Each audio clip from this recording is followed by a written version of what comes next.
Le Futuroscope est l'un des premiers parcs à thème à avoir ouvert ses portes en France. Mais ce qui en fait en partie son originalité, son histoire atypique. En effet, ce projet, porté à l'origine par le Conseil général de la Vienne et surtout son président René Monory, avait pour objectif de rendre un département rural beaucoup plus attractif.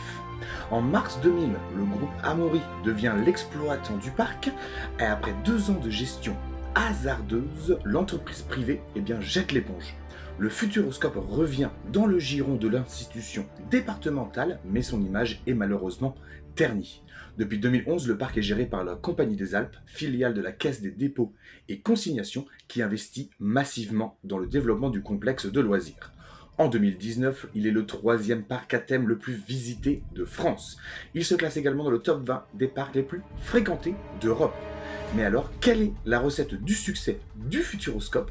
Comment une destination qui a pour thème le futur fait-elle pour ne pas être dépassée par le progrès technologique? Son histoire devrait vous apporter la réponse à toutes ces questions. Je vous raconte toute l'histoire du Futuroscope.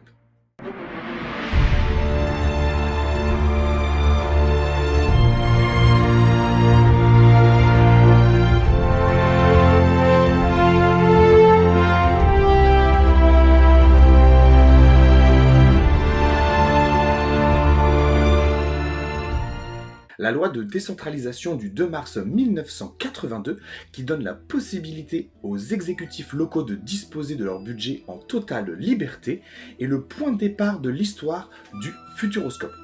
À cette époque, la Vienne est un département rural, peu attractif et dirigé par René Monory, qui est un ancien ministre de l'économie de Valéry Giscard d'Estaing.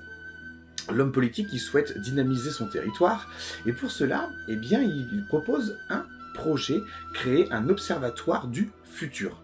La première mouture de ce projet présentée aux élus départementaux, c'est le 24 octobre 1983, et elle intègre un bâtiment de loisirs où le public pourra se familiariser aux nouvelles techniques de l'information et de la communication.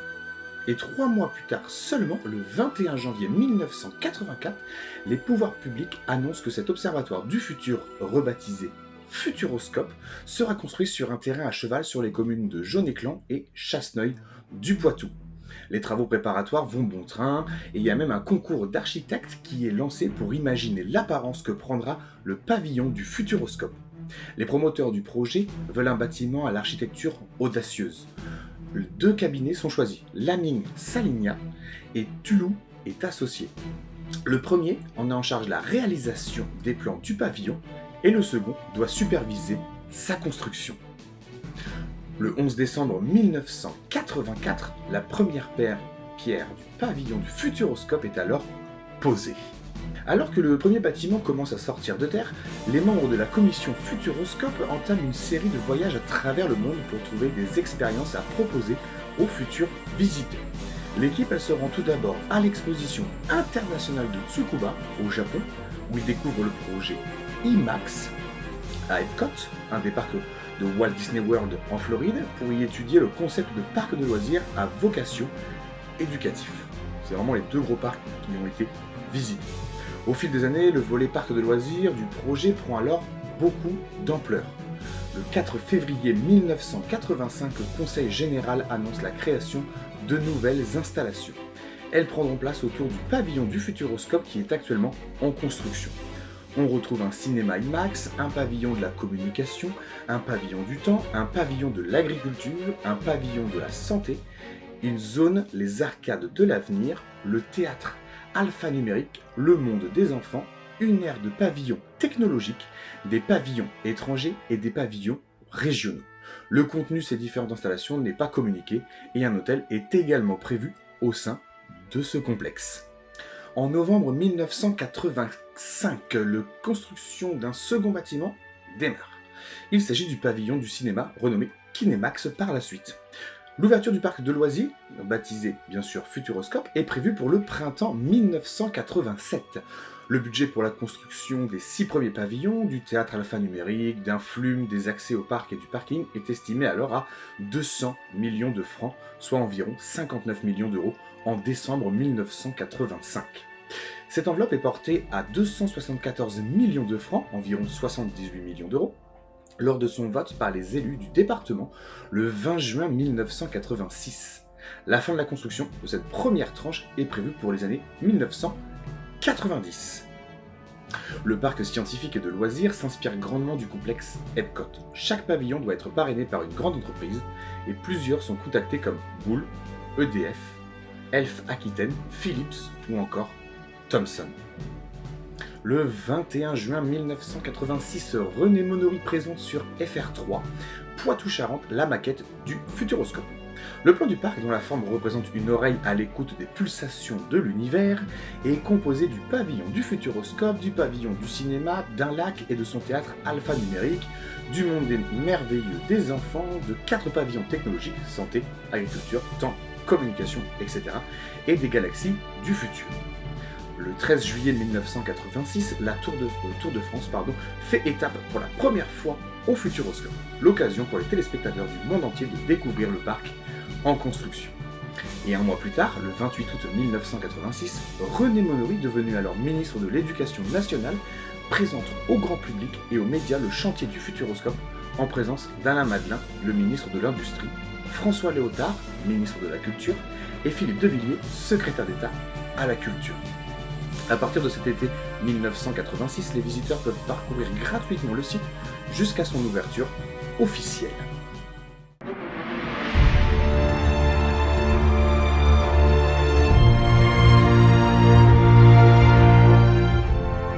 Le 31 mai 1987, le Futuroscope ouvre ses portes au public, son slogan « Un nouveau regard sur le monde qui change ».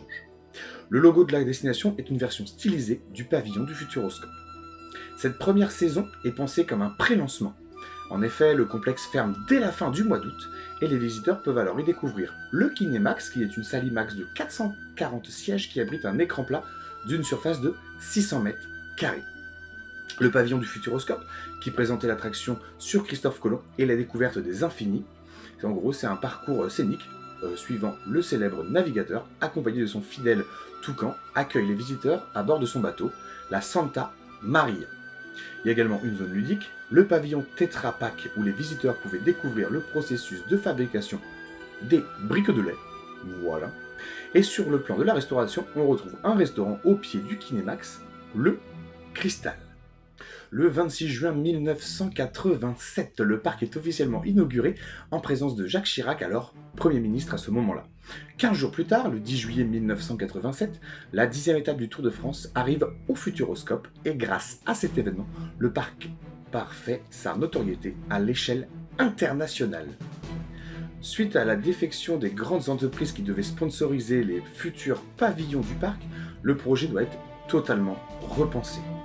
Les bâtiments Galaxie du Futur, pavillon de santé, pavillon du temps, pavillon de l'agriculture sont alors totalement abandonnés.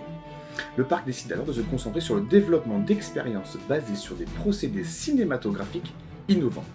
Progressivement, il s'affirme comme le parc européen de l'image. Slogan qu'il endossera d'ailleurs à compter de 1991 et ça jusqu'en 1998. Le pavillon de la communication, quant à lui, est maintenu, mais son contenu est alors complètement revu. Pour cette première saison, le parc accueille alors 227 000 visiteurs. Le 12 mai 1988, le Futuroscope donne alors un coup d'envoi de sa seconde saison et on trouvera pas mal de nouveautés. Déjà le cinéma dynamique, un simulateur construit par Intamin qui est composé de 5 banquettes montées sur des verres hydrauliques. Et la petite particularité, c'est que les films sont projetés en 48 images par seconde et à son ouverture, 6 films y sont diffusés en alternance: Roller Coaster, Alpine Raceway Train, Beach Buggies, Downhill Racer, Police Chase et Whitewater Rafting. Le monde des enfants qui compte à son lancement 70 activités comme toboggan, tomates géantes, piscine à balles, trampoline, royaume de la télécommande où les enfants peuvent manœuvrer des maquettes de bateaux à distance ou encore les passages de la découverte et de ses postes de jeu. On a également le pavillon de la créativité où les visiteurs peuvent découvrir les procédés du ShowScan qui permet de voir un film en haute définition. Le court-métrage diffusé est alors New Magic et en fait une bande démo qui permet de découvrir les nouvelles technologies. Et bien sûr, au Kinémax, le film Grand Canyon y est projeté. Le 24 juin, le chanteur Ray Charles se produit sur la scène du théâtre Alphanumérique. Le 3 août 1988, une nouvelle expérience ouvre ses portes au sein du pavillon du Futuroscope, le Lévitoscope. Cette animation, elle vient compléter l'attraction du Christophe Colomb et la découverte des infinis. Grâce à un ascenseur, les visiteurs ils accèdent à l'intérieur de la sphère située sur le toit du pavillon et à l'intérieur, ils assistent à la projection d'un ciel étoilé.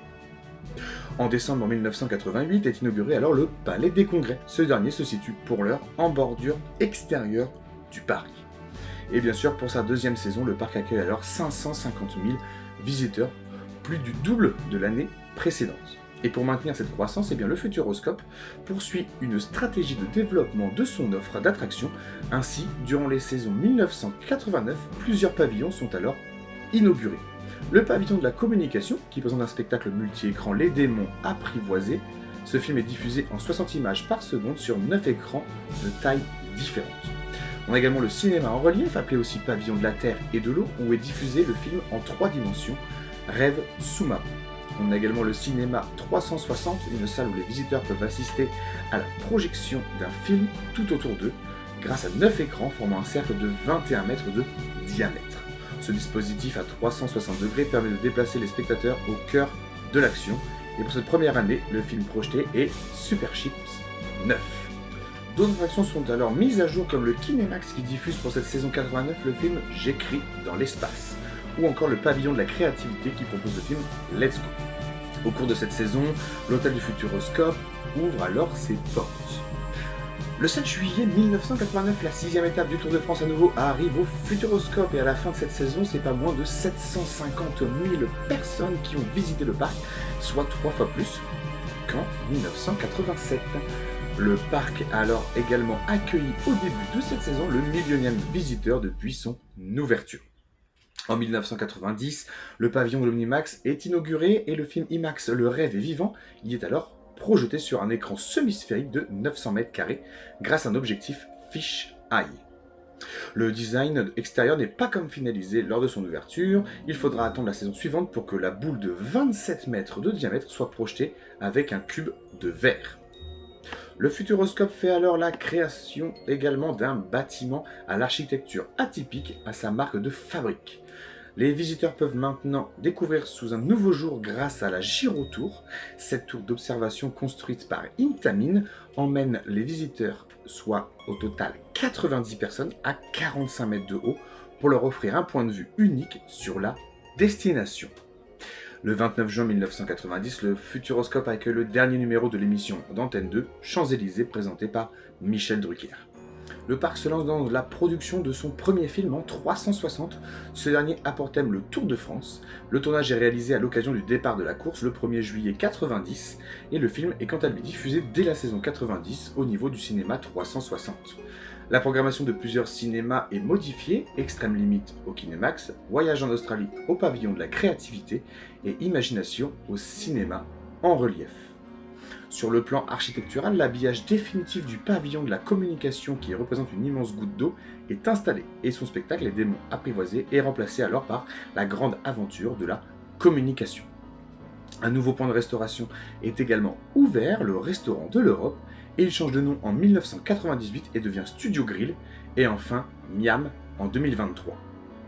Au printemps 1991 ouvre l'attraction interactive Ciné-Automate où est diffusé le film Le Chêne et les enfants. Durant la séance, les spectateurs doivent choisir l'évolution de l'histoire. À 3 reprises, ils vont pouvoir choisir brièvement 2 suites possibles.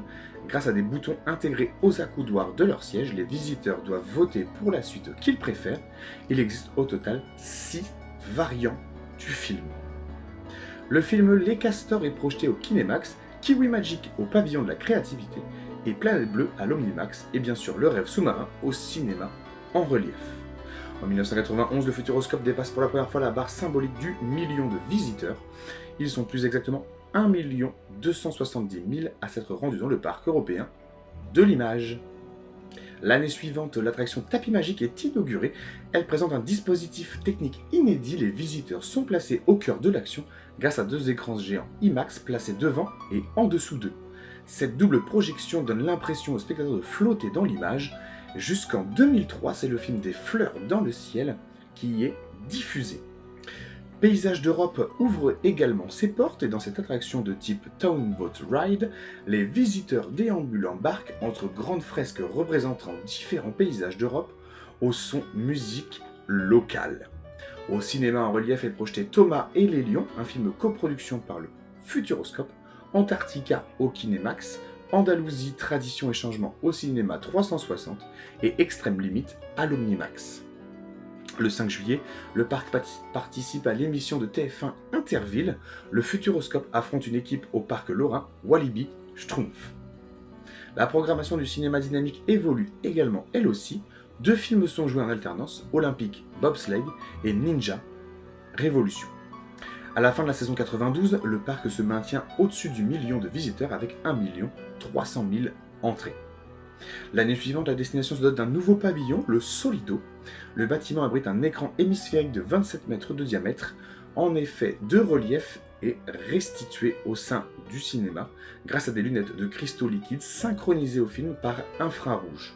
Le film projeté est alors Écho du Soleil. Le film Les Oies Sauvages revient au Kinemax, La Mine du Diable et Duel dans le désert sont joués en alternance au cinéma dynamique, à la découverte de la nature au pavillon de la communication et les feux du Koweït à l'Omnimax. Au théâtre alphanumérique, lui, est présenté le premier spectacle nocturne du parc, La Symphonie des eaux. Le 1er juillet, le théâtre accueille le tournage de l'émission TF1 Sacrée Soirée, présentée par Jean-Pierre Foucault. Les investissements réalisés par le Futuroscope ces dernières années sont bien sûr payantes. La fréquentation fait un grand bond en avant, passant de 1 950 000 visiteurs, soit une augmentation de plus de 50% par rapport à l'année précédente. Saison après saison, le parc n'a eu cesse de repousser sa date de fermeture, et à partir de 1994, il est ouvert toute l'année. Cette 16e saison voit l'arrivée aussi également de plusieurs nouveautés. Le pavillon de la Vienne, l'attraction est composée de 2 salles. Tout d'abord un pré-show où les spectateurs assistent à la diffusion d'un documentaire sur l'histoire du Futuroscope et son technopôle, sur un mur d'images composé de 850 téléviseurs à tubes cathodiques. Dans la 2e salle est présenté un film dynamique, La Vienne dynamique. Dans ce film, c'est 12 minutes où nous suivons Tom qui traverse le département de la Vienne à toute allure pour arriver à temps à son mariage. Dans ce voyage, il se fait aider par le guerrier des forêts. Et il faut savoir que ce film est encore diffusé actuellement sur l'attraction La Vienne Dynamique en 2025 au Futuroscope et je pense qu'il n'est pas prêt de disparaître tout de suite.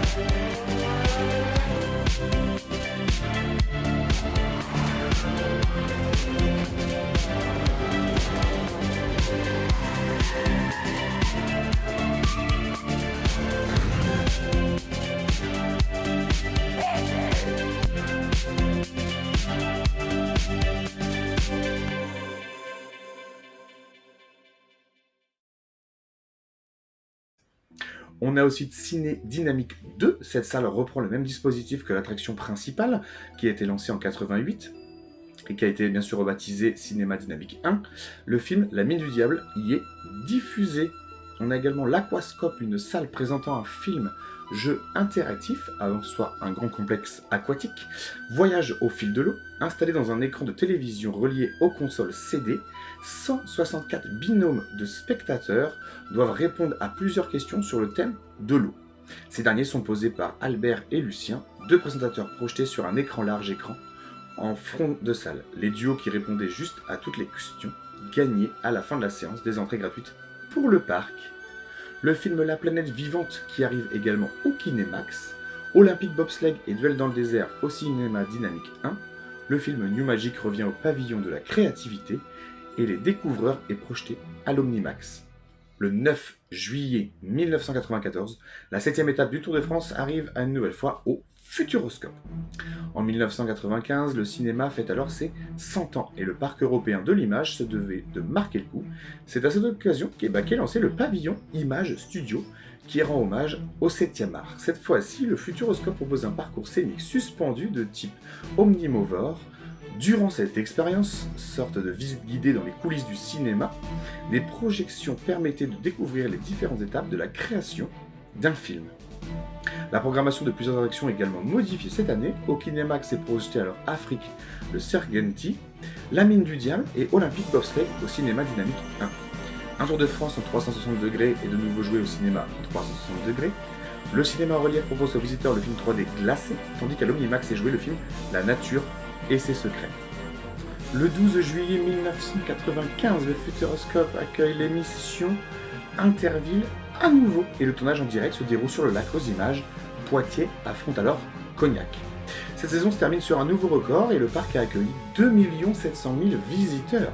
Il projette d'atteindre la barre des 4 millions de visiteurs annuels pour son 10e anniversaire 2 ans plus tard. L'année suivante, en 1996, le pavillon IMAX 3D y est projeté le moyen-métrage de Jean-Jacques Arnaud, Les ailes du courage. Dans ce film, le spectateur suit Henri Guillaumet, pilote de l'aérospatiale, dans les jours qui suivent son crash d'avion au cœur des Cordillères des Andes en plein hiver astral. Sur le plan technique, l'impression de relief est ici rendue possible grâce à des lunettes polarisantes. Au moment de sa sortie, Les ailes du courage est le tout premier film de fiction au format IMAX 3D. Le showscan du pavillon de la communication est rebaptisé Cinéma Haute Résolution. Le film Poitou-Charentes, émotion du monde y est alors projeté. Et la programmation d'une grande partie des salles de projection du parc est modifiée. Les Mystères des Mayas arrivent au Kinemax, l'Europe en multicoque au cinéma 360, le Château de Dracula au cinéma Dynamique 1, Course dans l'espace au cinéma Dynamique 2, ou encore Demain, l'espace à l'Omnimax. Une salle en libre accès est baptisée Vidéo Haute Définition, permet aux visiteurs également de découvrir un court-métrage en images de synthèse HD, Le pays du jazz. Cette expérience prend place au-dessus du monde des enfants.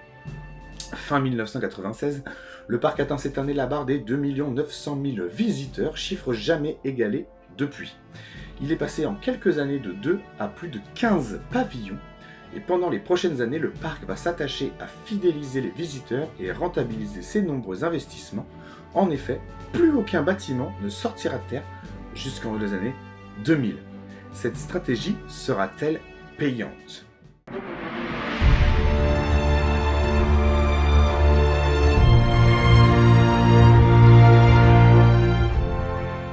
1997, le Futuroscope célèbre son 10e anniversaire. À cette occasion, un nouveau spectacle nocturne est lancé, Les lacs aux images. Le ciné-automate devient ciné-jeu, et dans cette nouvelle attraction, le public divisé en 2 équipes s'affronte dans un combat de mini-jeux. La même année, la salle de jeux d'arcade Cyber Avenue ouvre ses portes, et au pavillon de la communication, un nouveau film produit par le Futuroscope est projeté, Les autoroutes de l'information. À la fin de la saison 1997, avec 2 818 000 visiteurs, le Futuroscope se glace à la 2e place des parcs à thème les plus fréquentés de France pour la 6e année consécutive. Malheureusement, le manque d'investissement des années qui suivent, associé à une dégradation de l'image du parc sous l'ère Amaury, va entraîner son déclin en seulement 4 ans. Et durant les années 1998, Cyber Avenue s'agrandit avec Cybermédia et les visiteurs ont accès à un espace de découverte multimédia d'internet et de jeux vidéo de 1600 mètres carrés. La salle de l'ancien Palais des Congrès accueille un spectacle mêlant images et illusions imagiques. Le personnage principal de ce show est un magicien malicieux incarné par Jean-Claude Dreyfus qui fait sortir des images d'un écran grâce au Magimax. Mais un dysfonctionnement de cette machine fait surgir un clone dangereux et virtuel du magicien. Ces derniers reprennent en main le spectacle, s'ensuit alors une bataille entre les 2 illusionnistes sur plusieurs écrans et aussi en direct sur scène. Imagic sera joué jusqu'en 2001. Le cinéma Dynamique 2 diffuse sur le film de la découverte des satellites Astro Tour. Ce film est produit également par le Futuroscope. Le 17 juillet, le parc accueille une nouvelle émission Interville à nouveau et c'est Angoulême qui affronte Montmorillon. Pour la seconde fois de son histoire, la fréquentation du parc diminue par rapport à l'année précédente. En 1998, c'est 2 650 000 plutôt visiteurs qui passent le tourniquet d'entrée du parc. Et l'année suivante, l'animation Image du coup est proposée au pavillon du Futuroscope et les visiteurs peuvent découvrir l'importance des 5 sens à travers un parcours de 6 salles. une pour chaque sens et une dernière où ils peuvent réaliser leur propre bilan sensoriel. Le 23 juillet 1999, le Tour de France étape au Futuroscope à nouveau, et le lendemain, le parc sert de cadre à une épreuve de contre-la-montre. Le déclin du parc se poursuit en 1999 avec seulement 2 350 000 visiteurs. Cette saison est importante dans l'histoire de la destination car le 18 mai 1999, le Conseil général de la Vienne, considérant qu'il n'a pas vocation à garder la gestion du Futuroscope, décide de céder au groupe Amaury 69,5% de la société d'exploitation du parc pour 277 millions de francs, soit 42 millions d'euros. Le nouvel exploitant doit aussi s'acquitter d'un loyer annuel de 36 millions de francs, soit 5,5 millions d'euros. Le logo de la destination est modifié et son slogan devient beaucoup plus que des images.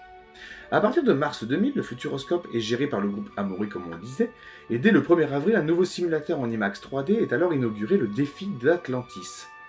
Il s'agit d'un procédé unique dans le monde, bien sûr, à cette époque.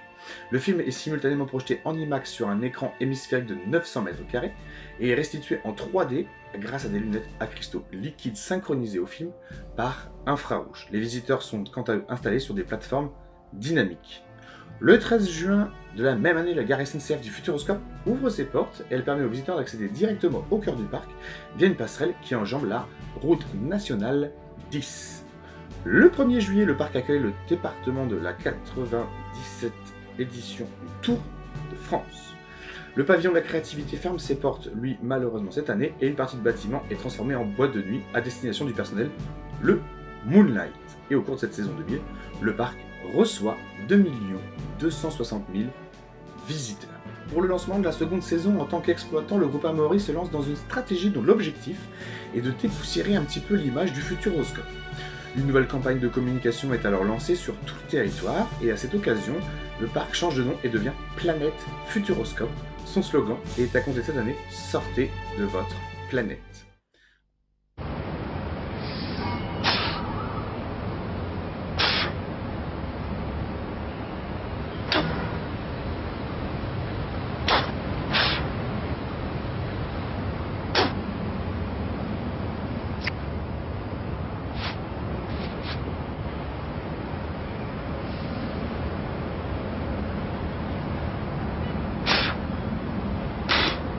Et sortez de votre planète. Planète Futuroscope. En parallèle, le parc reçoit la programmation de plusieurs pavillons pour sa 15e saison, Cyberworld au pavillon IMAX 3D, Océan Oasis au Kinemax, Superstition au Cinéma Dynamique 1 et Métropole Défi au Ciné-Jeux. Le 18 avril, Planète Futuroscope accueille son 25e millionième visiteur. À la fin de cette nouvelle saison, le parc totalise 1 950 000 entrées. En seulement 6 ans, la destination a perdu pas moins de 1 million de visiteurs. Pour tenter d'éradiquer cette baisse, une nouvelle attraction est lancée dès le printemps 2002, en lieu et place de l'Aquascope destination Cosmos. Pour accueillir cette nouvelle expérience, l'ancien bâtiment est agrandi de plus de 500 m² pour accueillir un pré-show, une salle d'exposition présentant le système solaire et l'histoire de l'astronomie. En plus, bien sûr, d'une boutique. L'attraction en elle-même est un planétarium où est diffusé le film Destination Cosmos sur un écran en dôme de 21 mètres de diamètre. Un nouveau spectacle nocturne conçu par Yves Pépin est également proposé, Le Miroir d'Uranie. La programmation de plusieurs salles est changée, ainsi on retrouve Sur les traces du panda au Kinemax et Plongeurs sans limite à l'Omnimax. Mais le déclin de la fréquentation du parc s'accélère encore. 1 553 000 visiteurs passent le porte d'entrée en 2002, soit 400 000 visiteurs de moins que l'année précédente encore. La campagne de publicité diffusée sur les écrans cette année brouille l'image du Futuroscope. Les pertes s'accumulent et à la fin de la saison, le parc passe tout près de la faillite. Les relations se tendent entre le Conseil général de la Vienne et le groupe Amaury. L'institution publique accuse l'exploitant de ne pas renouveler les attractions et lui reproche son inexpérience dans le métier des parcs de loisirs. Le groupe privé dit s'être fait berner par le département de la Vienne quant à la situation du parc à son arrivée. Et le 1er novembre 2002, le Futuroscope est repris par le Conseil général de la Vienne. Le groupe Amaury doit tout de même essuyer les dettes accumulées durant les années où il a été exploitant.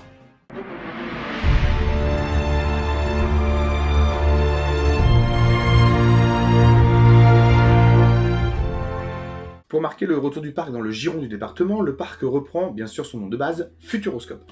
Son logo est à nouveau modifié, alors que les précédents mettaient en avant le pavillon du Futuroscope, la nouvelle identité visuelle met en valeur le Kinemax. Le slogan de la destination se veut minimaliste, Futuroscope, le parc. L'offre est également profondément modifiée, en effet, c'est 8 attractions qui sont modifiées au cours de la saison 2023. On a par exemple cité du numérique au pavillon du Futuroscope et son parcours de découverte des jeux où 60 consoles et 80 ordinateurs sont mis à disposition des visiteurs. Cet espace a été créé en partenariat avec Microsoft, Infogrames et Thomson. On a plusieurs pavillons qui voient leur programmation évoluer, ainsi on retrouve Space Station 3D au Solido, Percussion du Monde à l'Omnimax, Peur dans la mine au Cinéma Dynamique 1 et Poursuite éclair au Cinéma Dynamique 2. Un nouveau grand spectacle est également présenté dans les salles Imagiques, Les Grandes Illusions, un spectacle créé par le magicien Bertrand Lotte. Une exposition de photographie est proposée aux visiteurs dans les allées du parc, des volcans et des hommes. Dans le même temps, l'attraction Métropole Défi ferme, elle, définitivement ses portes. Tout au long de la saison, des spectacles musicaux de théâtre de rue et des festivités sont organisés. Au mois de juillet, le parc organise la Coupe du Monde de jeux vidéo. Le 14 juillet 2003, Patrick Bruel se produit sur la scène du théâtre Alpha Numérique dans le cadre de sa tournée Entre deux. Malgré ces nouveautés, seulement 1 205 000 visiteurs se pressent aux portes du parc. 10 ans auparavant, la destination accueillait quand même 700 000 visiteurs de plus. Et pour le début de la saison 2004, la salle du cinéma Dynamique 2 est rénovée. Elle change également de nom et devient le meilleur du numérique. Les banquettes sont remplacées par 12 simulateurs de 4 places chacun. Niveau programmation, l'attraction propose à nouveau maintenant 5 films. En alternance, on va avoir Superstition, Péril sur Acryl, La Mine du Diable, Kid Coaster, Les Mystères de Temple Perdu et Glacier Run. Jacques Perrin produit le nouveau film projeté dans l'attraction Tapis Magique, Voyageurs du ciel et de la mer. À l'Omnimax, le rêve d'Icare est diffusé. 3 nouveautés font aussi leur apparition dans le monde des enfants, le tourbillon, la tour des costauds et Éclabousse, renommé l'Aspergeoir en 2007. La stratégie mise en place par le parc semble malheureusement enrayer la baisse de fréquentation puisque cette dernière augmente de 12%. Le nombre de visiteurs passe alors de 1 205 000 à seulement 1 354 000 visiteurs. Le Futuroscope poursuit quand même ses investissements au cours de l'année 2005. Le parcours scénique Image Studio devient Star du Futur. Cette modification consiste à l'ajout de séquences casting au début de l'attraction, où les joueurs doivent montrer leur talent de comédien afin d'intégrer le journal d'une super production. Les séquences vidéo de Pierre Technia sont remplacées par la nouvelle séquence de vidéo où les visiteurs font la connaissance de Jean-Fred, directeur de casting, et Benoît Guignon, visiteur lambda. Mathilde Seigné ainsi que le duo Omar et Fred font plusieurs apparitions pendant le parcours.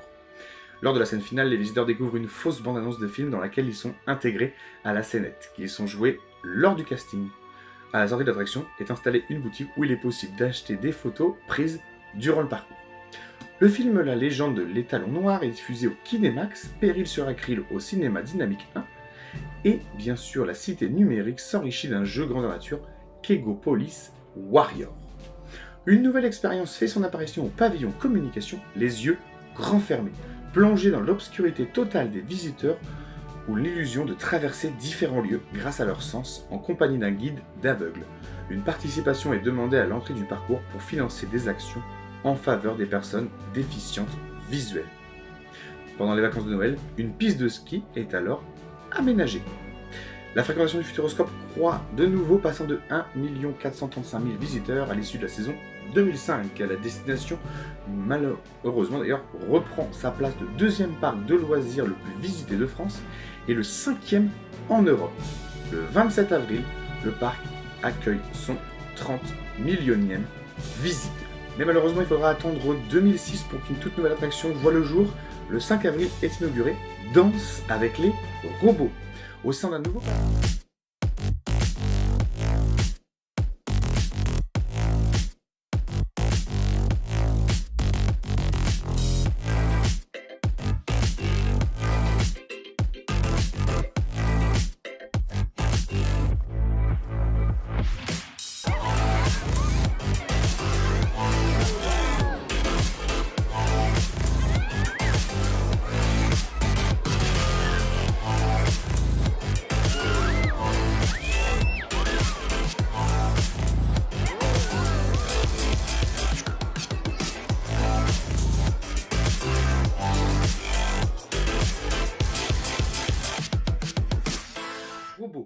Au sein d'un nouveau pavillon baptisé le pavillon des robots, ce lancement s'inscrit dans un cadre de saison sur le thème des robots, pendant laquelle le parc sort le livre Robots extraordinaires.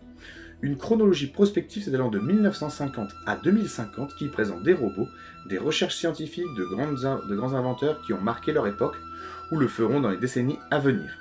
Un robot peintre, un robot chien Aibo de Sony arrive également à la Cité du Numérique. Enfin, le Zoo des robots, une exposition interactive de 6 robots animés expliquant l'anatomie de vrais animaux, est présentée au cinéma 360. Il y a également d'autres nouveautés au programme, un nouveau film en relief à l'IMAX 3D, Le Seigneur du Ring, une nouvelle attraction au monde des enfants, Le Balancier des Fortiches, et le spectacle nocturne La Forêt des Rêves fait ses débuts sur le lac aux images. Une exposition de photos géantes est organisée dans les allées du parc, l'Odyssée sibérienne de Nicolas Vanni. Et après un démarrage en trombe au mois d'avril, 15% de visiteurs en plus par rapport à l'année dernière, la saison se termine sur une fréquentation un petit peu plus stable par rapport à 2005. Cette dernière passe de 1 435 000 à 1 437 000 visiteurs. Pour la saison 2007, de nouveaux films IMAX sont diffusés, Sous la mer du monde au Solido, Expérience du Nil bleu au Kinemax, et en février, la Vienne Dynamique devient la Vienne Dynamique plus d'effets. Des brumisateurs et des ventilateurs sont ajoutés pour enrichir l'expérience, ainsi qu'un dispositif de spatialisation du son. Très technique. La destination ouvre aussi ses portes à l'art en accueillant dans ses allées des œuvres de Land Art et des sculptures de Jean-Louis Toutain. Mission Éclabousse, attraction aquatique de type Splash Battle, est inaugurée au sein du monde des enfants et au cinéma 360 degrés ouvre pendant cette saison uniquement les jours de forte affluence le film Couleur Brésil et bien sûr diffusé. Pour fêter son 20e anniversaire, le parc organise le 2 juin un concert événement en partenariat avec la radio Alouette. Le 9 juillet, les arènes de l'émission TV Interville s'installent sur le lac aux images. Sainte s'oppose à Tours. Cet anniversaire est aussi l'occasion pour le Futuroscope de modifier à la marche son logo pour adoucir ses courbes. Un nouveau slogan est intégré dans les campagnes de communication. Faites-vous plaisir, osez de nouvelles expériences. La fréquentation du complexe poursuit sa progression et atteint 1 565 000 visiteurs à la fin de la saison. Le parc renoue également avec les bénéfices. L'année suivante, le 5 avril 2008, le Futuroscope inaugure son nouveau dark ride, Les Animaux du Futur. Ce safari interactif prend place dans un tout nouveau pavillon. Les visiteurs à bord de véhicules d'expédition parcourent des biomes ayant subi les affres du changement climatique et les activités terrestres. Équipés de jumelles de réalité virtuelle et d'un bracelet capteur, les passagers voient surgir virtuellement et en 3D les animaux qui pourraient peupler notre planète dans 5, 100 ou 200 millions d'années. Il n'y a pas moins de 7 millions d'euros qui ont été nécessaires pour la construction de ce pavillon, surnommé l'Arche de Noé du futur. Une nouvelle expérience est...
Une nouvelle expérience est proposée au pavillon 360, la citadelle du vertige, grâce à des lunettes baptisées hallucinoscopes. Inventées par le magicien Gérard Majax, les visiteurs sont immergés dans une fresque réalisée par l'auteur de bande dessinée Moebius.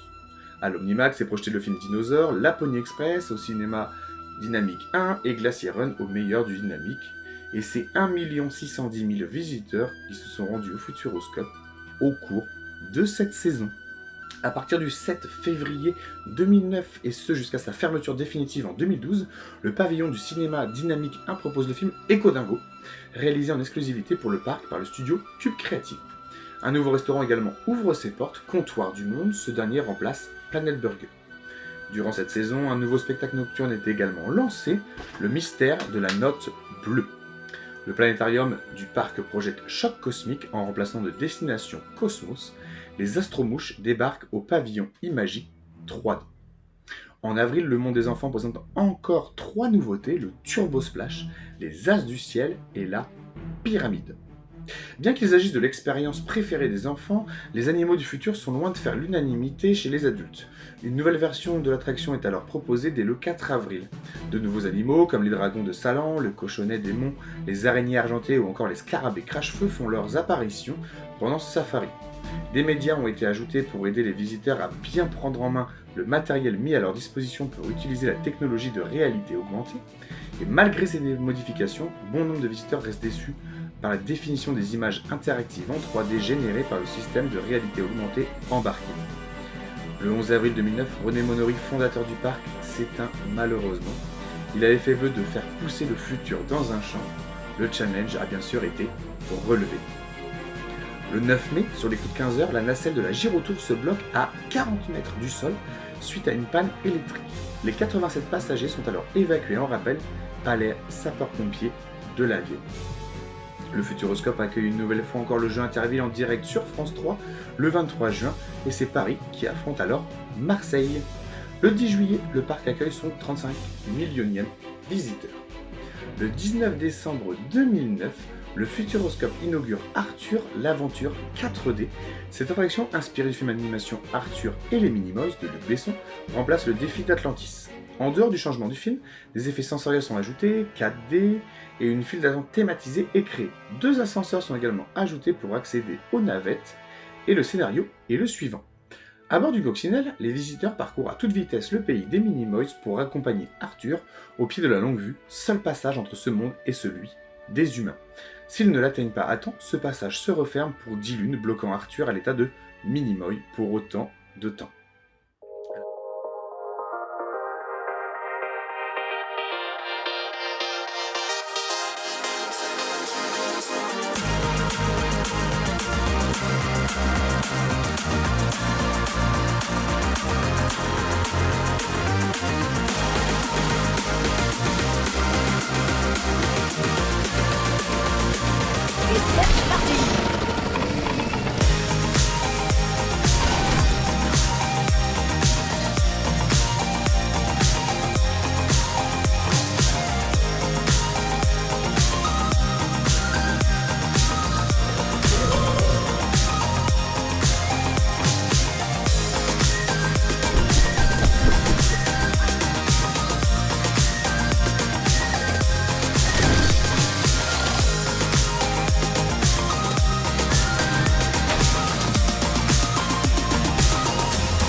À la fin de cette saison, c'est 1 695 000 personnes qui y ont passé les tourniquets d'entrée du parc.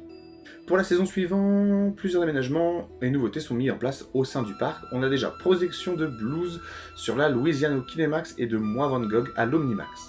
Le pré-show de la Vienne Dynamique est entièrement modifié. Les visiteurs peuvent maintenant découvrir un film sur le département de la Vienne grâce à un dispositif scénique mêlant projection d'images, effets laser et rideau d'eau, capable de reproduire des formes et des mots grâce à un réseau d'électrovannes. La restructuration du point de restauration Illico Resto au monde des enfants. On a également la rénovation du pavillon Imagique afin d'augmenter la capacité d'accueil, et l'ensemble du pavillon du Futuroscope est lui réaménagé. Cette même année, l'attraction Star du Futur ferme, elle, définitivement ses portes. Et alors qu'une nouvelle décennie s'ouvre, le Futuroscope semble sorti d'une crise majeure qui aurait pu aboutir à sa fermeture. La fréquentation passe de 1 205 000 visiteurs en 2003 à 1 826 000 visiteurs en 2010, soit une augmentation de 50%. L'image de la destination est en partie redorée, mais comment pérenniser cette hausse de fréquentation quand le concept du monde du futur est aussi galvaudé ?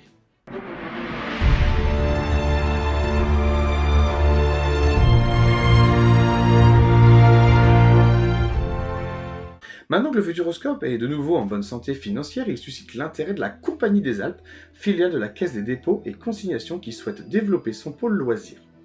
Depuis 2002, l'entreprise est propriétaire du parc Astérix, également autre parc bien sûr bien connu en France.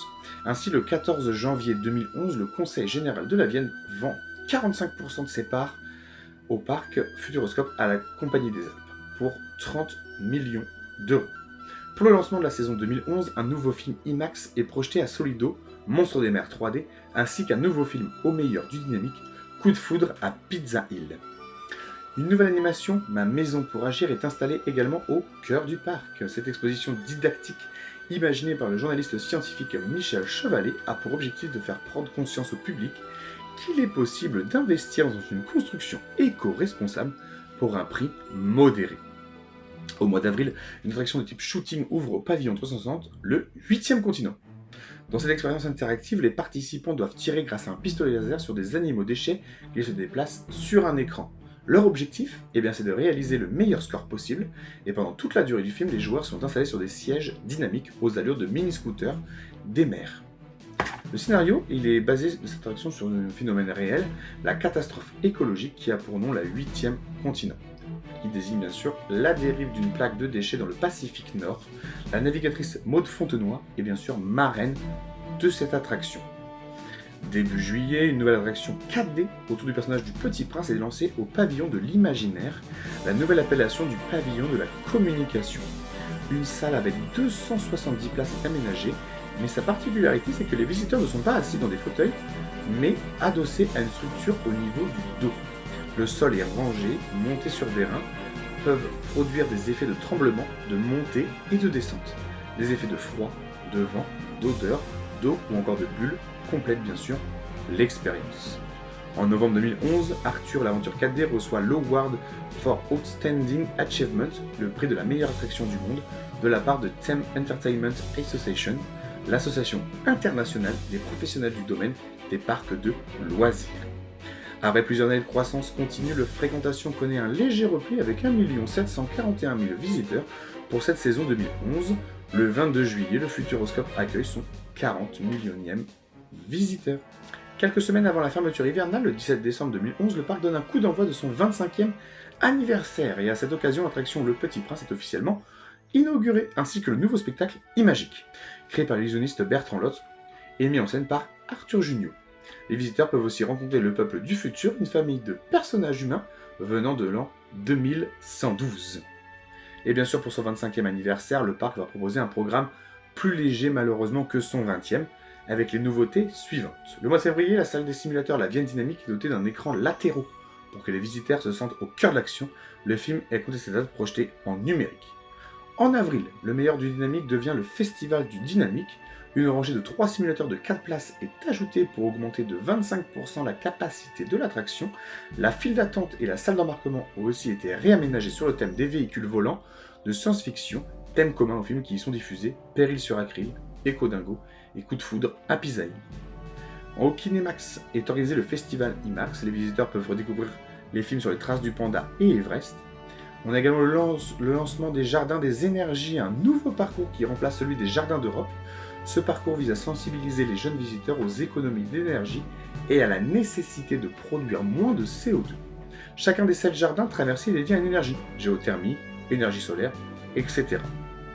Les visiteurs ils peuvent aussi interagir avec certaines des installations artistiques et scientifiques qui se trouvent dans le jardin. Le samedi 23 juin, un grand concert gratuit rassemblant 18 000 spectateurs est organisé en partenariat avec la station de radio Alouette.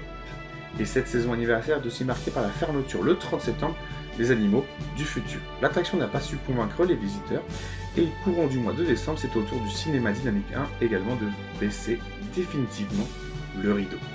Le 10 octobre 2012, d'importants travaux démarrent au pavillon du Futuroscope. La célèbre boule qui surplombe le bâtiment est progressivement démontée. Elle sera remplacée quelques années plus tard et ce projet est initié par le Conseil général de la Vienne au titre du maintien du patrimoine. En effet, la structure métallique qui porte la sphère de 33 mètres de diamètre présente des traces de corrosion. Et à compter de cette saison, les visiteurs peuvent rencontrer la mascotte du Guerliguet dans les allées du parc. Les festivités du 25e anniversaire du Futuroscope ne permettent pas à la destination d'engranger un gain important de visiteurs et la faiblesse des nouveautés proposées durant cette saison en est peut-être la cause. Et c'est seulement 1 730 000 visiteurs qui participeront tout de même à cette célébration. À l'instar de la saison 2006 qui avait mis à l'honneur les robots, l'année 2013, elle, c'est la musique. Et à cette occasion, le Futuroscope lance une nouvelle version de l'attraction Danse avec les robots en collaboration avec le DJ Martin Solveig. L'expérience était en pré-ouverture depuis le 22 décembre 2012. Et à partir de février 2013, un nouveau spectacle nocturne est présenté sur le lac aux images, Lady O. Il est réalisé par Scherzo, je mets le nom, peut-être je vais l'écorcher, mais voilà, je mets le nom en bas quand même. L'histoire est racontée par Nolwenn Leroy et la musique a été composée par Bruno Coulet. Ce spectacle est officiellement inauguré le 13 avril, en présence bien sûr des artistes. Et d'avril à août, le film en relief sur l'univers des Beatles Fab 4D est projeté au pavillon de l'imaginaire en alternance avec Le Petit Prince. La programmation de plusieurs salles est mise à jour dès le lancement de la saison au mois de février. Destin sauvage à l'IMAX 3D, Tahiti Extrême au Kinemax et l'attaque des drones enrichit la sélection du festival du Dynamique. À partir du mois d'avril, c'est l'aérobar qui permet aux visiteurs de prendre un verre à 35 mètres de haut, les pieds dans le vide, tout en profitant d'une vue imprenable sur les différents pavillons du parc. Ce type d'attraction est développé par la société Aérophile SAS, qui gère aussi le parc du Petit Prince, près de Mulhouse.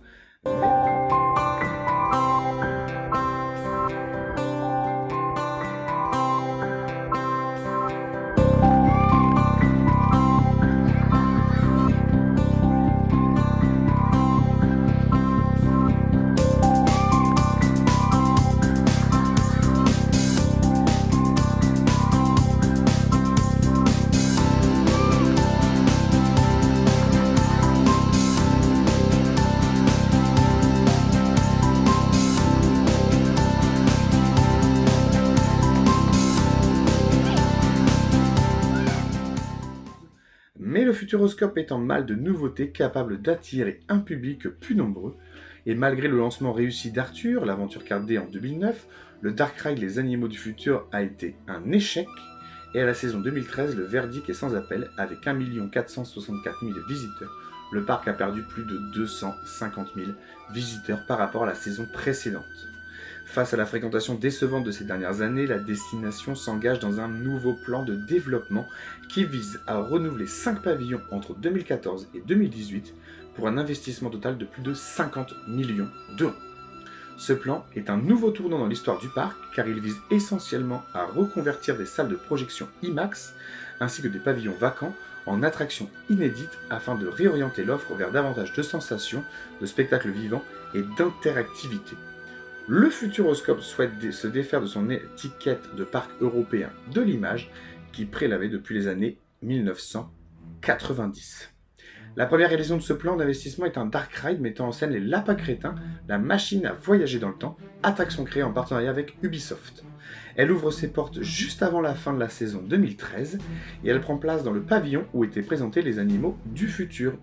Elle embarque les visiteurs dans un voyage dans le passé pour voir comment les lapins crétins ont modifié différentes histoires importantes au fil du temps.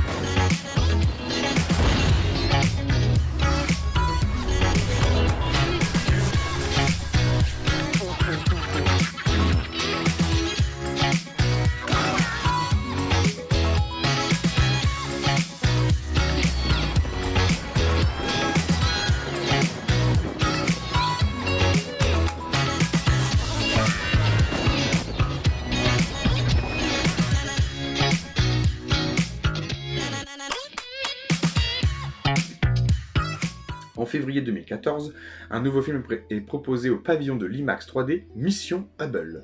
Le Festival du Dynamique propose un nouveau film, Virus Attack, réalisé en partenariat avec l'INSERM.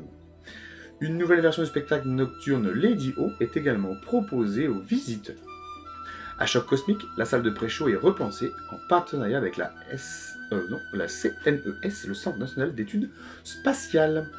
À partir du mois de juin, les visiteurs qui résident à l'hôtel du Futuroscope peuvent accéder directement au parc grâce à une passerelle arrivant au niveau du pavillon IMAX 3D.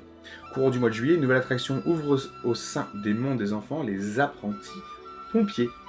Le 18 novembre 2004, une nouvelle boule du pavillon du Futuroscope est alors posée. Une nouvelle étape du plan d'investissement pluriannuel du Futuroscope est franchie, et à l'automne 2014, les pavillons IMAX 3D et Tapis Magique ferment leurs portes afin de préparer l'installation de nouvelles expériences. La stratégie d'investissement du parc produit ses premiers effets déjà, et d'après Dominique Hummel, président du directoire du Futuroscope, déclare qu'un visiteur sur deux est venu au parc pour découvrir en premier lieu la nouvelle attraction, la machine à voyager dans le temps. Et fin 2014, la destination a accueilli 1 665 000 visiteurs, soit une augmentation de 13,7% par rapport à l'année précédente. Pour accélérer cette augmentation, une nouvelle campagne de communication est lancée l'année suivante. Son slogan, vous n'imaginez pas ce qui vous attend. En février 2005, à la réouverture du parc, l'Arena Fun Experience ouvre ses portes au pavillon du Futuroscope et cette expérience est composée de 8 défis sportifs et technologiques. Le 25 avril, le spectacle des Mystères du Cube fait ses débuts au pavillon IMAX 3D. 3 comédiens danseurs évoluent au cœur d'une scène écran mélangeant mapping vidéo, danse et performance circassienne. Au cours du printemps 2015, le restaurant Cadélyscope change de décor et devient la table d'Arthur. À la fin du mois de juillet, Futur l'Expo ouvre au pavillon Image Studio. Cette exposition en libre accès est une sorte de showroom où sont présentées les innovations technologiques dans le domaine de la domotique, des expériences interactives utilisant des objets connectés, un espace bar lab où sont proposées des boissons et des encas concoctés suivant les principes de la cuisine moléculaire et une boutique Leak. Au mois de décembre 2015, l'âge de glace 4D remplace le Petit Prince et à cette occasion, une salle de pré-show est aménagée à l'emplacement de l'ancienne boîte de nuit, le Moonlight. Une noix géante, la nourriture préférée de l'écueil Scrat, est installée ainsi que des décorations évoquant le 3e opus de la saga, les temps des dinosaures. Les vidéoprojecteurs diffusent par intermittence des extraits des films. Un photocall sur pont vert est également créé au sein de la file d'attente permettant aux visiteurs d'être incrustés sur une scène du film. Le pavillon de la communication est renommé Studio 16 à compter de cette saison. Le festival Dynamique est renommé Dynamique tout court. L'attraction de la machine à voyager dans le temps reçoit un Award for Outstanding Achievement, tout comme Arthur, de la part de la Theme Entertainment Association. Et à la fin de la saison 2015, le Futuroscope totalise 1 800 000 entrées, un score en progression par rapport à l'année précédente. Mais pour son lancement de la saison 2016, un nouveau spectacle nocturne est lancé, La Forge aux Étoiles. Imaginé par le créateur du Cirque du Soleil, il est présenté sur le lac aux images qui a bénéficié pendant la fermeture hivernale d'une toute nouvelle scénographie. Ce show raconte l'histoire d'un géant tombé sur Terre. Il construit une machine extraordinaire qui va le renvoyer dans l'espace à la recherche de ses origines. Bien sûr, on a plusieurs attractions qui voient également leur programmation évoluer, comme à partir du mois de février 2016, le court-métrage L'As de glace, il était une noix, remplace L'Âge de glace, le temps des dinosaures, au pavillon de l'imaginaire, l'Explorarium est projeté au Solido et le monde de l'invisible à l'Omnimax. Fermé pour rénovation de novembre 2015 à fin mars 2016, le Kinemax rouvre ses portes courant avril. Son projecteur IMAX argentique a été remplacé par un projecteur numérique laser 4K. La loi du plus fort y est alors projetée. Enfin, à partir du mois de décembre 2016, une nouvelle attraction est présentée au pavillon du Tapis Magique, l'extraordinaire voyage. Cette attraction de type Flying Theater permet à 84 passagers de s'élever au-dessus d'un écran torique de 800 m², les pieds dans le vide, les visiteurs traversent les plus beaux endroits de la planète, le Sahara, Dubaï, l'Himalaya et le Gange.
Le repositionnement du Futuroscope se précise d'année en année. À l'occasion des célébrations organisées pour son 30e anniversaire, il définit son offre d'attractions comme tournant autour de la thématique du futur et ses imaginaires et des grands rêves de l'homme. Le parc accueille alors 1 900 000 visiteurs durant cette année.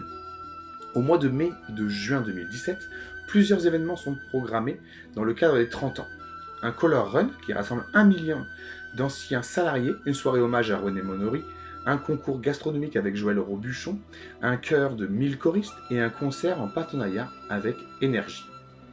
À partir du mois de juillet, Drone Academy, un spectacle de drone imaginé par la start-up bordelaise Dronisos, prend place dans le Studio 16. Ce spectacle s'arrête en mai 2018. La nouvelle zone de jeu, la rivière en chantier, est inaugurée dans le monde des enfants. Et fin août, l'attraction Le 8e continent ferme ses portes pour laisser place à une toute nouvelle expérience. Dès l'année suivante, le mois suivant, le Solido présente sa dernière séance également.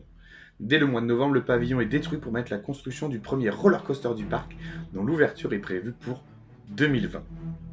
Cette saison anniversaire a permis au Futuroscope d'accueillir 90 000 visiteurs en plus que 2016, soit 1 990 000 visiteurs. Mais surtout, le parc frôle la barre symbolique des 2 millions de touristes. La destination n'avait pas reçu autant depuis l'année 2000. À compter de 2018, le parc va être de façon quasi permanente en chantier avec la construction de nouveaux bâtiments ou de modification des pavillons déjà existants afin d'y proposer de nouvelles expériences. Pour l'ouverture de la saison 2018, un nouveau film coproduit par le Futuroscope est diffusé au Kinemax, dans les yeux de Thomas Pesquet. Le 24 mars 2018, une nouvelle attraction dynamique est inaugurée au pavillon 360, Sébastien Loeb Racing Experience.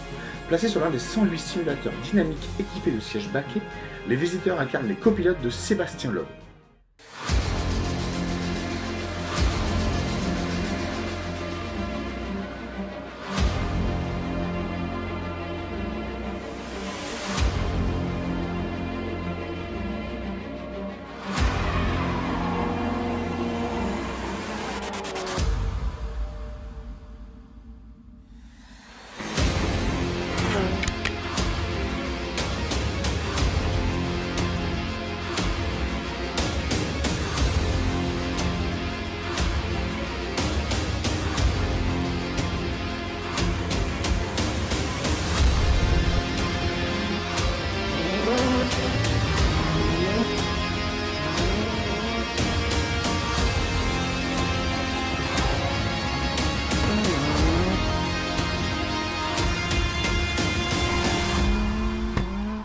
Faute de grosses nouveautés et du fait de la fermeture de plusieurs infrastructures, la fréquentation retombe à 1 850 000 à la fin de cette saison. Mais l'année suivante sera quant à elle particulièrement avec peu de nouveautés également, et l'Omnimax est fermé durant toute la saison, et Future l'Expo ferme définitivement ses portes le 1er septembre. L'espace Le Monde des Enfants est entièrement repensé et modernisé et devient Futuropolis, une ville où ce sont les enfants qui prennent le contrôle. Deux nouvelles attractions aquatiques y sont ajoutées, Sauvetage Academy, un flat ride de type jet ski, et Stadium Aqualympique, des trampolines flottants sur l'eau. En octobre 2019, le Studio 16 est renommé Kid et Kid, et cette dernière propose alors une programmation dédiée au jeune public qui varie au fil des années. Une famille monstre pour Halloween, Yeti l'incroyable homme des neiges à Noël 2019, et Drôle de Oiseau en début 2020. Malgré un programme faible en nouveautés, le parc attire tout de même 1 900 000 visiteurs durant cette saison. Les 2 années suivantes, la destination doit s'adapter au contexte sanitaire et l'épidémie du Covid-19 oblige l'État à imposer la fermeture des établissements de loisirs pendant plusieurs mois et à mettre en place des protocoles sanitaires stricts. Le 7 février 2020, le Futuroscope donne le coup d'envoi de sa 34e édition, l'occasion d'inaugurer son nouveau restaurant gastronomique, l'Atelier des Saveurs, qui remplace Saveurs du Soleil. Un tout nouveau slogan accompagne la campagne de communication « Toutes les forces d'attraction ». Ce dernier est incarné par plusieurs personnes, la famille Oscope. Mais le 15 mars, en raison de l'épidémie Covid-19, le Futuroscope est contraint à nouveau de fermer ses portes. Les hôtels ferment quant à eux après le départ des derniers clients. Le complexe rouvrira le week-end à partir du 13 juin 2020, après 90 jours de fermeture, puis il réouvre tous les jours à compter du 27 juin. Objectif Mars, le premier roller coaster du parc qui devait accueillir ses premiers visiteurs le 28 mars 2020 est alors lancé dès la réouverture de la destination. Dans cette expérience en intérieur et en extérieur, les visiteurs affrontent des champs électromagnétiques, des éruptions solaires, avant d'entamer la partie montagne russe avec des accélérations allant jusqu'à 55 km/h. Les wagons des trains peuvent effectuer des rotations maîtrisées pendant le parcours grâce à des batteries embarquées.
Aux abords du Futuroscope, au mois d'août 2020, est inauguré Zero Gravity, un complexe de vol en soufflerie. La situation épidémique contraint le parc à à nouveau fermer ses portes le 29 octobre 2020 jusqu'au 16 juin 2021, soit 230 jours. Sans surprise, la fréquentation du Futuroscope connaît un repli spectaculaire en raison des deux confinements. Seuls 1 070 000 visiteurs se rendent sur le parc en 2020.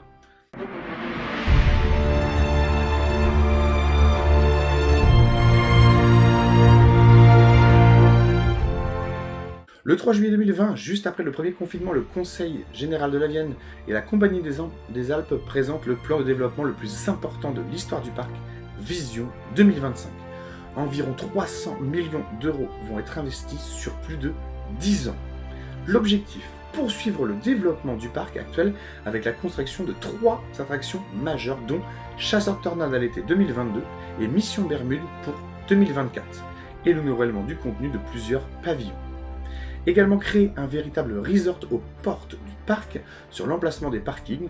Ce volet comprend le développement d'une nouvelle offre hôtelière et de restauration thématisée, l'hôtel Station Cosmos et son restaurant Space Loop prévu pour 2022, les écologes prévus pour 2023 et la création d'un parc aquatique indoor, l'Aquascape, l'ouverture étant prévue en 2024. Ces infrastructures sont reliées à terme par des vastes esplanades paysagères, la Plaza. Une refonte de l'entrée principale du Futuroscope est également prévue pour 2024. L'objectif de ce plan de développement est de porter la fréquentation du site à plus de 2,5 millions de visiteurs à l'horizon 2030, mais aussi d'allonger la durée moyenne du séjour. Durant la fermeture du parc, Mission Éclabousse, le parcours aquatique de Futuropolis, lui est rethématisé et devient Aventure Éclabousse. Son décor est inspiré du bayou de Louisagne. La décoration du point de restauration, la crêperie volante qui met en vedette les lapins crétins, est en grande partie changée et la crêperie est également agrandie. Suite à la levée du couvre-feu le 26 juin, le parc propose chaque soir son nouveau spectacle nocturne, La Clé des Songes. Ah, mais qu'est-ce qui se passe? Mais qu'est-ce que c'est? Mais qu'est-ce qui se passe? C'est Gros Cauchemar! C'est lui qui nous fait faire nos pires cauchemars? Oui! Il veut prendre le pouvoir sur vos nuits! Retrouvons la clé des songes!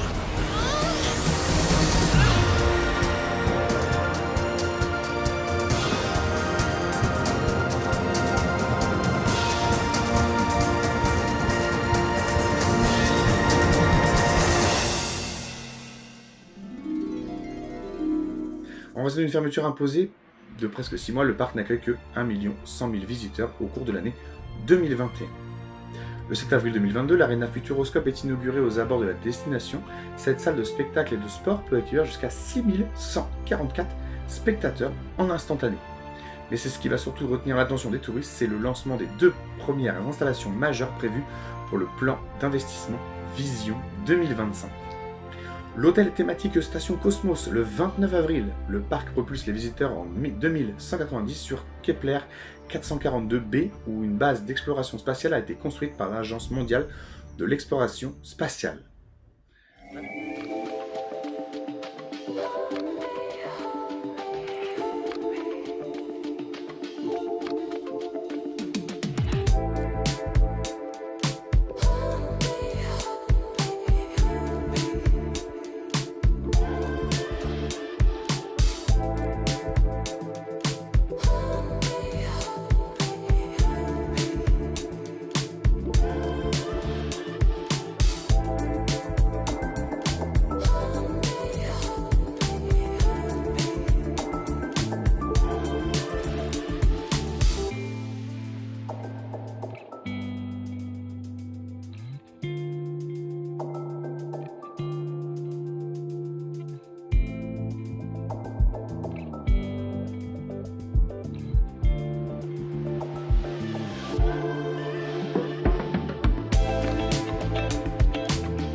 L'attraction Chasseur de tornades au sein du pavillon Image Studio le 2 juillet. Dans ce théâtre dynamique, immersif à 360 degrés, les visiteurs sont invités à découvrir le CEMEX, le Centre d'études de météorologie d'extrême, à l'occasion d'une journée de portes ouvertes.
Bien sûr, les derniers investissements du parc Chasseur de tornades est le symbole du renouveau du parc.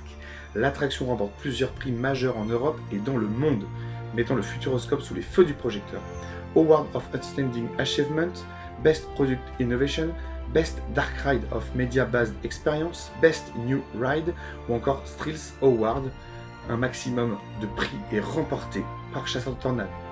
Avec 1 920 000 visiteurs en 2022, le Futuroscope revient à son niveau de fréquentation d'avant la pandémie. Le 4 février 2023, le parc donne le coup d'envoi de sa nouvelle saison.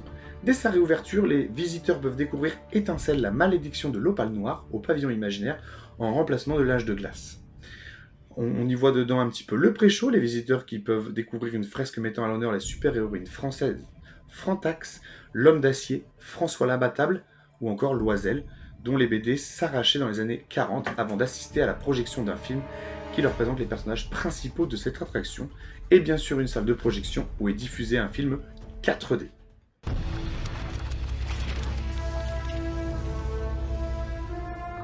T'as pas fait ça, t'as pas volé le costume d'Étincelle.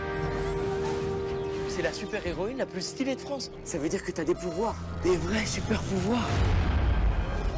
Comme on se retrouve, étincelle, cette fois tu ne m'arrêteras pas.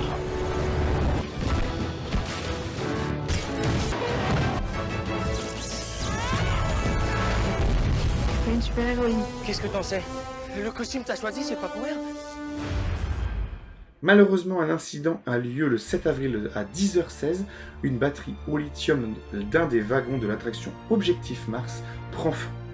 2 blessés sont à déplorer, le roller coaster est alors immédiatement fermé au public et Objectif Mars rouvre ses portes le 23 juin 2023, les trains n'effectuant plus de mouvement de rotation, les batteries incriminées dans l'incident ayant été supprimées. Aujourd'hui, en 2025, on sait que la rotation des wagons est enfin revenue sur Objectif Mars pour le plus grand plaisir des visiteurs. Le parc lance un projet de réutilisation des urines des visiteurs à des fins écologiques également. En juin 2023, il est annoncé que la flamme olympique des Jeux Olympiques d'été de 2024 de Paris parcourt le département de la Vienne le 25 mai 2024 jusqu'au site de célébration de l'Arena Futuroscope. Pour la saison 2024, l'entrée principale du parc est entièrement réhabilitée, rouvrant ses portes en 2 phases en février et en mai. Le nouveau spectacle Eclipse Robotic Show, conçu par le cirque Éloise, prend place dans l'ancien IMAX 3D, succédant au Mystère du Cube qui s'est arrêté fin 2020. Le nouveau film Antarctica, produit par la BBC, est projeté au Kinemax, et les travaux de la Plaza Futuroscope qui ont bien sûr commencé. Le 29 mai 2024, le Futuroscope lance un tout nouveau site internet et une nouvelle campagne de communication introduisant le nouveau nom du Futuroscope, Futuroscope Experience, pour désigner l'ensemble de son resort en prévision de l'ouverture de l'Aquascope, un parc aquatique couvert, ouverture annoncée le 15 juillet 2024.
Cette nouvelle identité regroupe ainsi l'ensemble des activités dépendant du parc, le parc du Futuroscope, l'Aquascope, son offre hôtelière, hôtel du Futuroscope, station Cosmos et restaurant Space Loop, Ecolodge, etc. La Plaza Garden Futuroscope, mais aussi les activités voisines implantées sur le site, la salle Arena Futuroscope et, bien sûr, Zero Gravity. Le 28 juin 2025, leur dernière nouveauté, Mission Bermude, ouvre ses portes. Atlas Expédition a envoyé sur place une équipe de 3 explorateurs. Leur mission, résoudre l'une des plus grandes énigmes du XXe siècle. Le mystère du triangle des Bermudes. Si un jour quelqu'un retrouve cette caméra, écoutez-moi attentivement. Tous les champs magnétiques détectés sur l'île créent des distorsions de l'espace et du temps.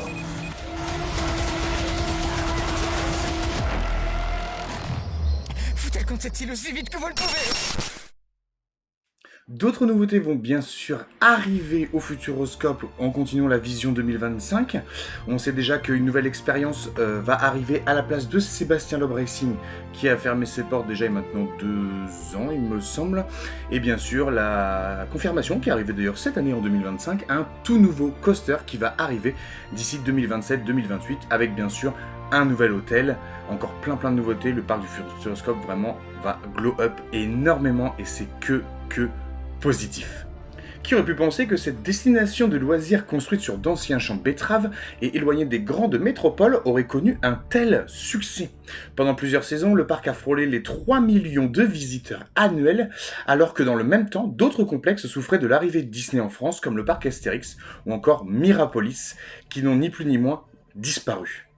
L'offre initiale du Futuroscope lui a permis de se forger une image singulière dans l'univers des parcs à thème français.